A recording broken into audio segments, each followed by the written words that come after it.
Este programa descreve diversas cenas e não é recomendado. Todas as pessoas aqui citadas tiveram seus nomes tirados de documentos. Caso algum dos citados sinta-se desconfortável, pedimos paciência.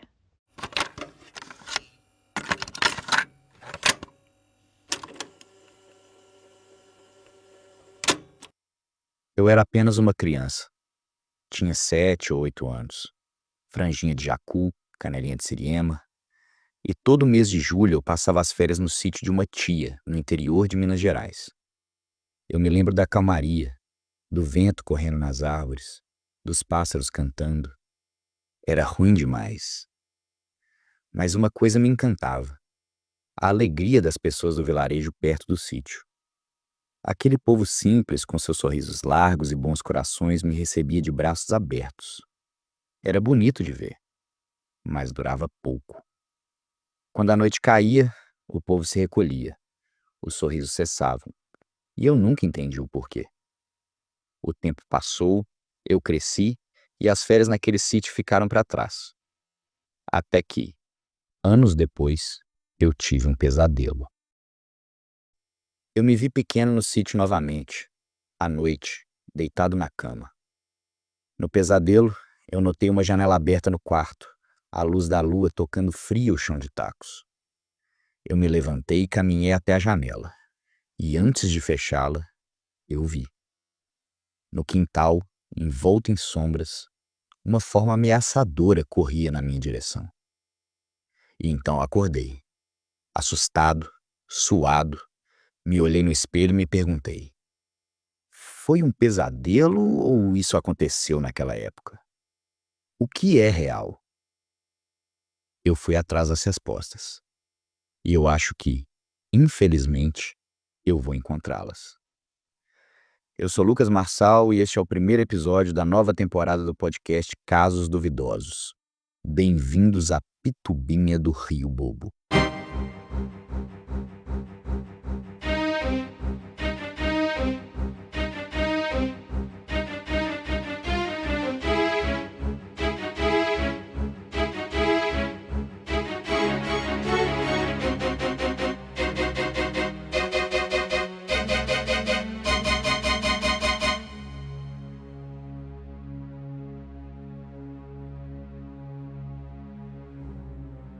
Eu quase consigo ver a nossa história começando, numa estrada de terra perto do sítio Tutti Frutti, nos arredores de Pitubinha do Rio Bobo, em 1986. Um Opala diplomata preto avança sobre a terra molhada durante uma tempestade, derrubando dúzias de cruzes brancas que marcam os pontos onde os miseráveis da região foram enterrados. Dentro do Opala, uma mulher segura o volante com a mão esquerda enquanto dá mais um gole em outra garrafa de Keep Cooler de framboesa. Não é uma mulher qualquer. É a socialite Titi Fontinelli. E ela está prestes a desaparecer. Lidando com um recente e doloroso divórcio com o ator Paulo Braguilha, Titi se aproxima do sítio que ganhou do marido 3 anos antes. Um retiro espiritual para a limpeza de chakras. Chegando na porteira do sítio Tutti Frutti por volta das 22h42, Titi parou o carro, afundou seus saltos Fioretti Scarpanini no barro e andou até a porteira. Foi nesse momento, sozinha, no meio do nada, iluminada pelos faróis do Opala diplomata, que Titi teve uma visão aterradora. Ela só teve tempo de gritar. Quando o caseiro do sítio Tutti Frutti, seu Venceslauzinho, um homem já de idade, chegou à porteira, ele não viu nenhum sinal de Titi Fontinelli. Apenas um salto alto enfiado no barro. Seu Venceslauzinho não queria acreditar, mas ele sabia o que aquilo significava. O soca-fundo havia feito a sua 70ª vítima. Ainda durante a madrugada, seu Venceslauzinho enfrentou a chuva e o barro e chegou à cidade de Pitubinha do Rio Bobo às 8h57 da manhã do dia 1º de julho de 1986. A essa altura, é importante apresentar ao ouvinte essa tão famosa e ao mesmo tempo tão esquecida cidade do interior de Minas Gerais. A cidade de Pitubinha do Rio Bobo, também conhecida como Pituba do Rio Bobo, Pituba, Rio Bobo, Pitubinha, Pitubinha do Rio Bobinho, Pitubinha do Riozinho Bobo, Pitubinhazinha do Riozinho Bobinho e Terra do Milho de Pipoca, Nasceu de um entreposto do tempo das entradas e bandeiras, um lugar onde os bandeirantes descansavam entre sessões de extermínio dos nossos povos originários. Durante o segundo reinado, Pitubinha recebia Dom Pedro II e a família real para férias no meio do ano, e mantém a tradição de receber a nobreza desocupada até os dias de hoje. Em uma dessas estadias, a princesa Isabel, ainda pequena, teria se assustado com uma aberração meio homem, meio cachorro do mato nos arredores do Palácio Real. Alguns dizem que se tratava apenas de um sertanejo pobre. De qualquer forma, o episódio causou comoção no vilarejo, e muitos acreditam que daí nasceu o espírito desconfiado dos pitubenses. Nos tempos da ditadura, Pitubinha foi uma das bases de operações da repressão no Triângulo Mineiro. Era ali que, segundo o documento emitido em março de 1966 pelo Ministério da Verdade, os funcionários do DOPS promoviam rodas de conversa, campanhas educativas sobre os perigos do comunismo e quermesses com muita música ao vivo, Maçã do Amor, Pau de Sebo e Kika Marujo. Ao longo de todo esse tempo, Pitubinha do Rio Bobo cresceu. Foi parcialmente asfaltada, certas casas chegaram a ter saneamento básico durante um tempo, e em 1986, um ano depois da chegada da luz elétrica, eu pus meus pés pela primeira vez na cidade, ainda novo demais para entender o que acontecia. E era uma cidade bem diferente de hoje, a Pitubinha de 1986.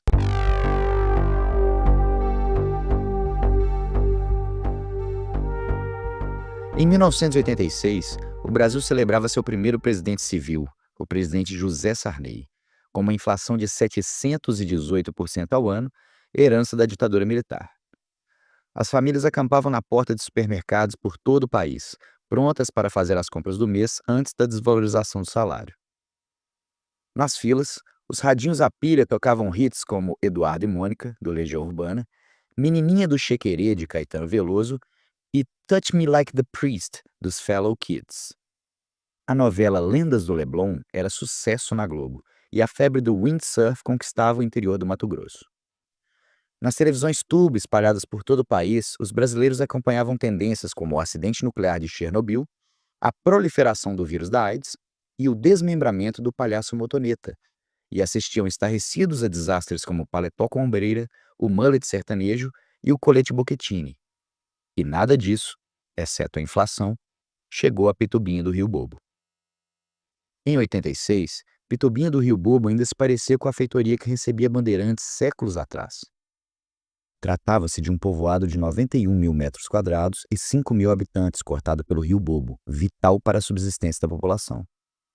No centro da cidade, a rua de asfalto era o ponto mais pungente da economia e vida social dos pitubenses, e lá do alto, vigiando os habitantes, o sino da capela de Santa Catita incomodava no mínimo 2 vezes ao dia.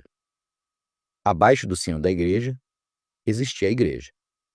A capela de Santa Catita era um dos pontos de encontro das senhorinhas pitubenses tementes a Deus, e nos fundos da igreja, a juventude se reunia para socializar, beber cachaça e praticar o dry humping. Construída pelo bandeirante Raposo Leitão em 1714 como forma de pagar uma promessa após abater uma dúzia de crianças indígenas com uma única bala, a capela era a estrela da cidade, rivalizando apenas com o bar Amigos de Melquisedeque, que reunia os boêmios do outro lado da praça.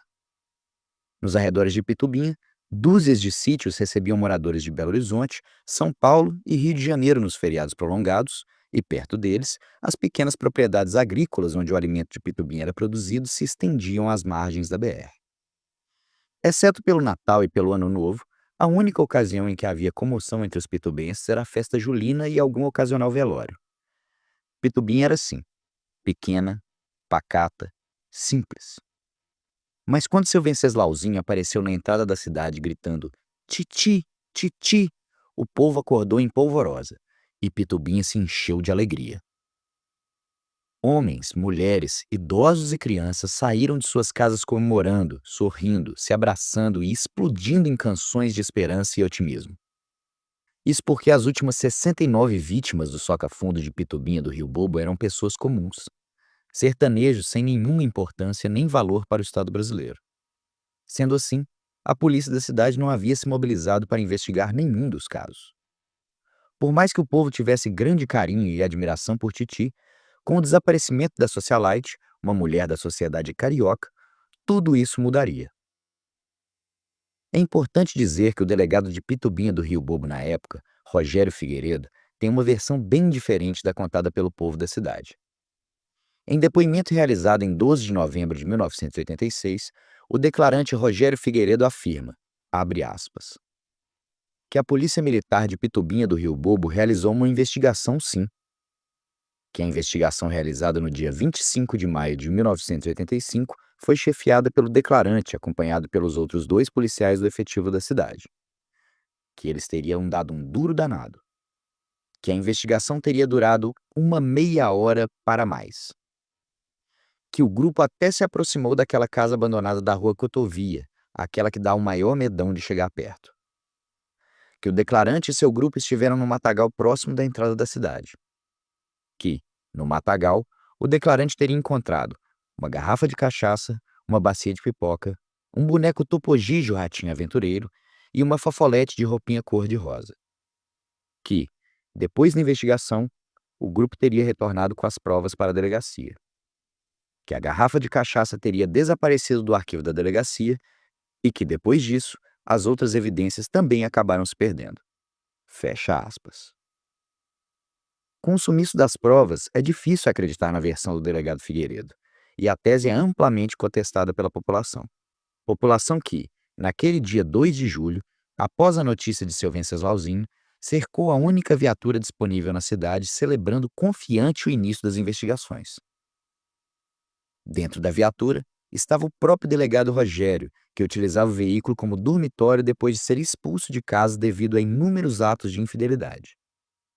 Ele acordou assustado, vestiu suas roupas e atendeu o chamado do povo. Mais tarde, uma força-tarefa se embrenhou na mata para encontrar algum rastro de Titi e do Soca-Fundo. A comitiva era liderada pelo delegado Figueiredo, tinha auxílio do mateiro aposentado conhecido como Seu Tunico, e era formada pelos outros 2 policiais da cidade, Sargento Vavá e Cadete Benedito, e por uma dúzia de indigentes voluntários. Mas o que seria o tal Soca-Fundo que tanto mal causava ao povo da terra do milho de pipoca? Desde o relato da jovem princesa Isabel, uma série de figuras sobrenaturais rondou a cidade de Pitubinha do Rio Bobo, mas as descrições variavam muito. Um menino de gorro vermelho e uma perna só, uma criatura peluda de mais de 2 metros de altura, uma idosa de olhos amarelos brilhando na escuridão, uma testemunha de Jeová. Os contos eram diversos, mas um nome se destacava nas histórias populares: Soca-Fundo. Já se havia ouvido falar sobre camponeses apalpados sob a luz da lua, sobre criancinhas vomitadas na beira da BR, sobre idosos que acordavam com genitálias alternativas.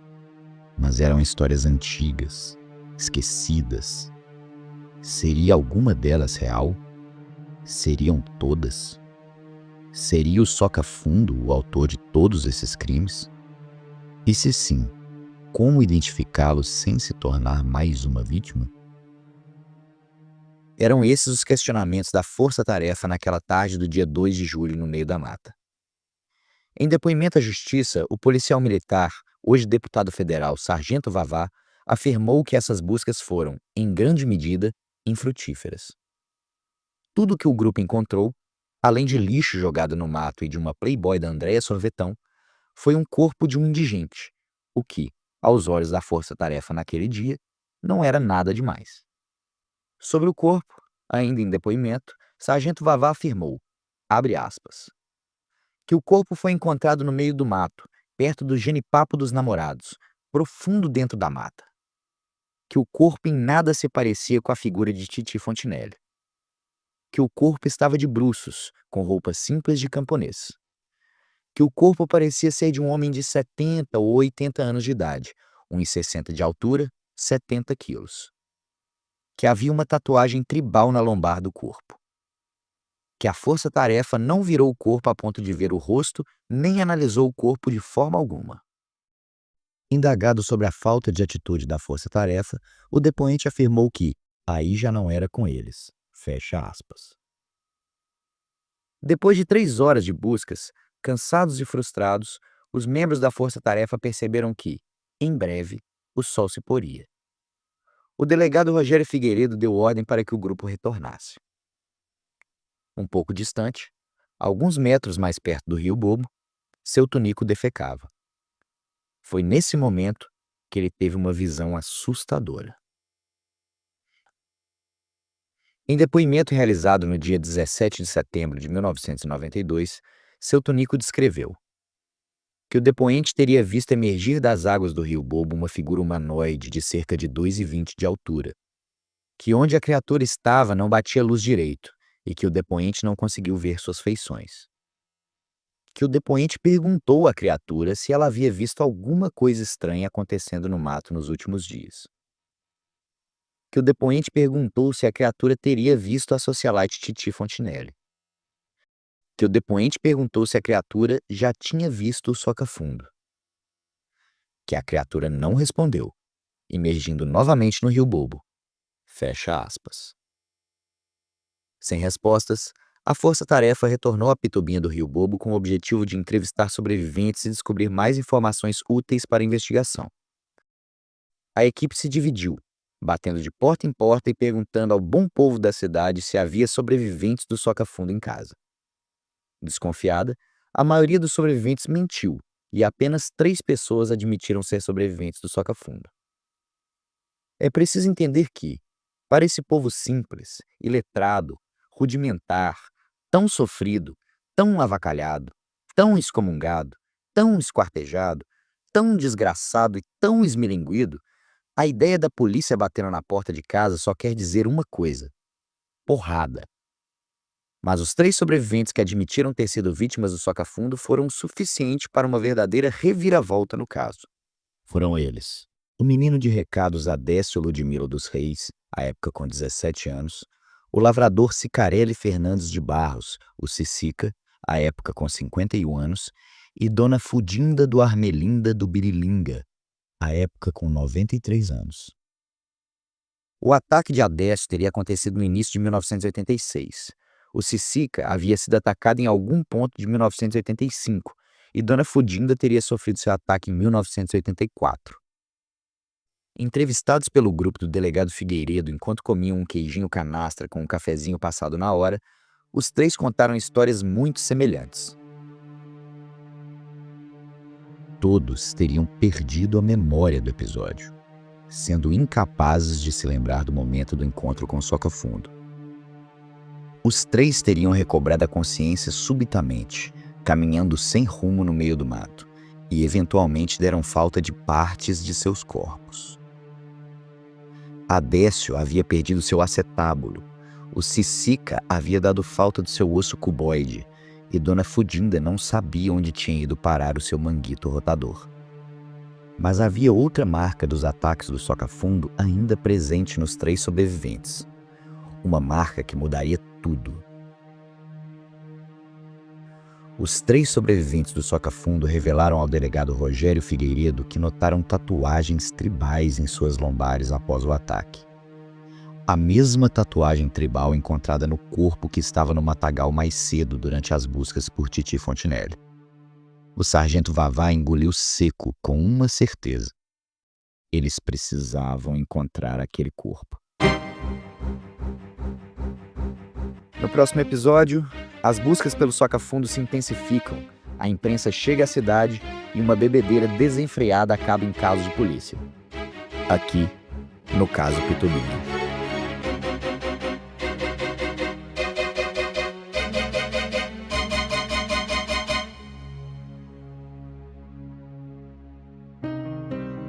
O Casos Duvidosos é um podcast investigativo em formato storytelling que dá um trabalho danado de fazer. E o seu apoio compartilhando essa obra com seus amigos e familiares faz toda a diferença. Divulgue nas suas redes e mande o link para quantas pessoas puder. O podcast é apresentado por Lucas Marçal e foi criado e roteirizado por Marcos Lopes. A produção executiva é de Marcos Lopes e Lucas Marçal. Até o próximo episódio.